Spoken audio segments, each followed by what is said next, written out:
okay, look, I'm not going to make you guys suffer through a critical drinker review of a show that clearly he didn't watch.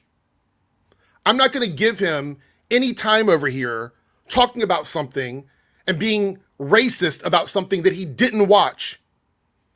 I watched his review video here, and everything he talks about in this video could be surmised and pulled from the internet without ever watching an episode. Matter of fact, this entire 7-minute and 47-second video focuses in on the first episode of the series and a tiny bit from the second episode, because they talk about the white character very briefly in this video.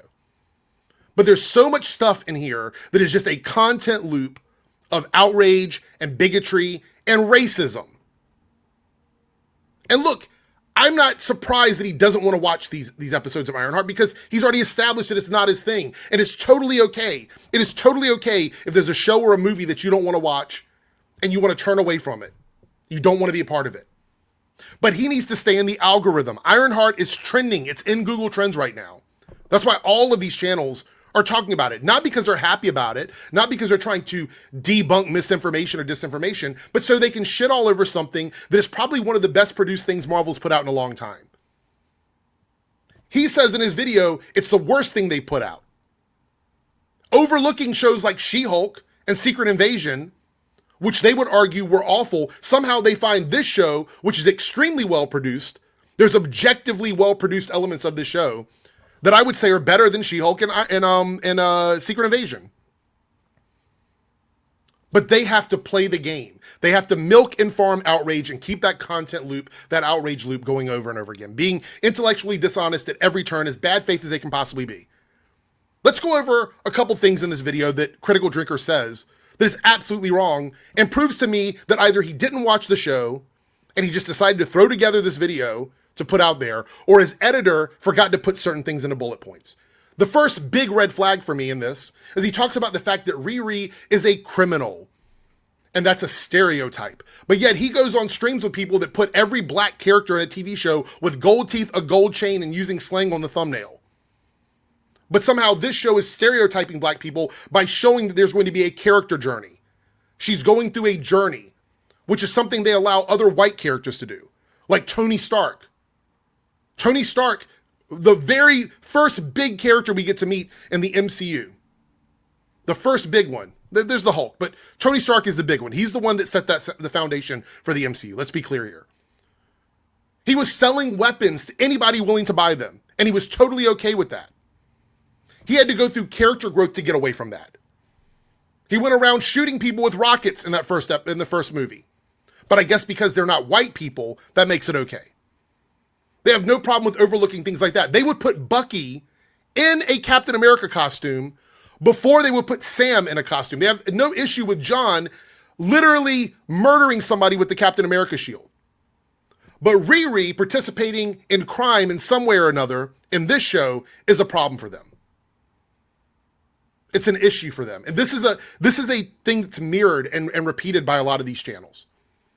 He even says that she steals the Iron Man suit from MIT, which is false. In the dialogue of the episode, as she is flying away from MIT, they say she paid for it with her own funding. They say that. Matter of fact, when they turn off the AI, which means they could have tracked her if they wanted the suit back, if it was theirs, they could have tracked her because the AI was being ran on her actual student ID almost all the way to Chicago. They would know where she's going. They know where she lives. She's not hiding out. She's at home with her family. So if she stole the suit, people would be showing up from MIT at the door to get the suit back. But they didn't, because she didn't steal it. It was her suit. But at the beginning of this video, he says that she stole it. And tiny bits like that matter. Tiny details like that matter. Because they tell you whether or not he paid attention when he was watching it. If he's going to trash it, you should at least pay attention. But I believe his editor wrote it for him, and he just repeated it and didn't question it. Because he didn't watch the episode.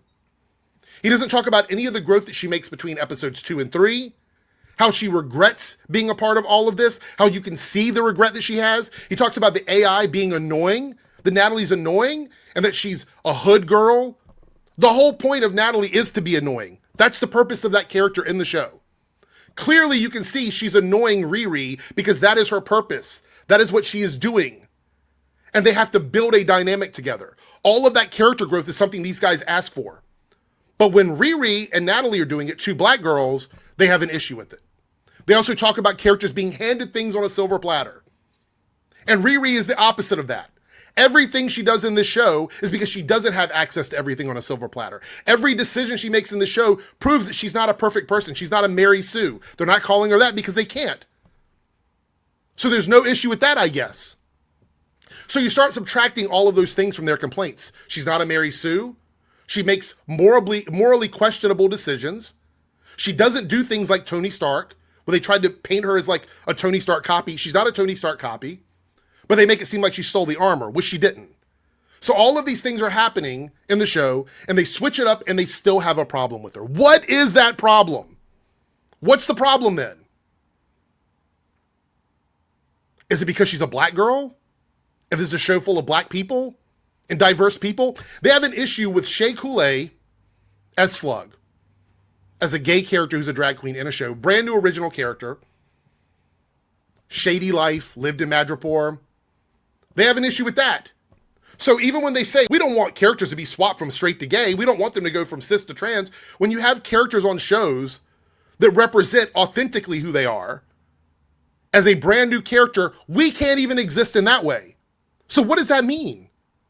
What does that mean? Ironheart is showing just how far the mask is off at this point. So an original gay character as a supporting character with like 10 lines over 3 episodes is too much for these guys. Black people existing in Chicago, doing things that represents stuff that that part of the world would see and understand, which is why Ryan Coogler says he loves the fact they're doing Chicago. It's never been done in the MCU. So he wanted to cover an area in the MCU we've never seen before. All of that is a problem for these guys because, spoiler alert, it's not representative of whiteness. It's not representative of straightness. It's not white and it's not straight. And they have an issue with that. There can be no other reason here. I hear, oh, it's garbage, it's trash. Why? Why is it garbage and trash? Can you explain it to me in a way that makes sense? You don't have to like it. You don't have to, like, I don't say you have to stand for it and show for it or whatever, but it's objectively, it's a well-produced show. I don't even know anymore with these guys. I don't know. It is a constant content loop for people like Critical Drinker, Nerdrotic. YouTube's algorithm rewards hate and negativity and clicks for engagement. They reward that. It gets 2 to 3 times more views than any positive video they would make. And they know this. So even when there's a show or a movie they don't care about, they are forced by the algorithm. They're compelled by the algorithm. They're compelled by money to do this. The Quartering already said this. He said the quiet part out loud. We talked about it the other day, that he would make videos that he wasn't passionate about because he needed to pay bills. That is what we're seeing with videos like this from Critical Drinker. A 7-minute and 47-second review of a show that clearly he didn't watch. Clearly he didn't watch it. And the reason why is he doesn't care about it. He doesn't want to watch it. But he's compelled to do it because his audience needs that outrage. They need that content loop. They need to feel that hit every single day of this stuff. So he has to do it. He has to talk about it. And we're running a little bit thin on stuff. After the month of July, there's not a lot for these guys to talk about until the end of the year. So they're trying to keep up with everything they can. My point here is it's the same old with Critical Drinker in this video. Racism, sexism, identity politics, wokeness, the same tired clips of somebody on the toilet making a face, the same tired clips of somebody using the R slur, the same edits, the same cuts. At a certain point, it is regurgitated. It's a regurgitated outrage content loop of stuff. It doesn't offer any value. This video of his, and I'm saying this as earnestly as possible, this video of his was an absolute waste of time. Everything he says in this video is something you knew about the show before it came out. Except for one thing. I take that back. There's one thing. He's mad because the white guy in the show, the white character, is not written as an alpha male. He's mad the white guy is not yet an alpha male. He didn't come out the gate as an alpha male. Which if that character were anybody else, anyone else, he'd be okay with that. But because it's a white guy who's not the lead alpha male of the show, he has an issue with it.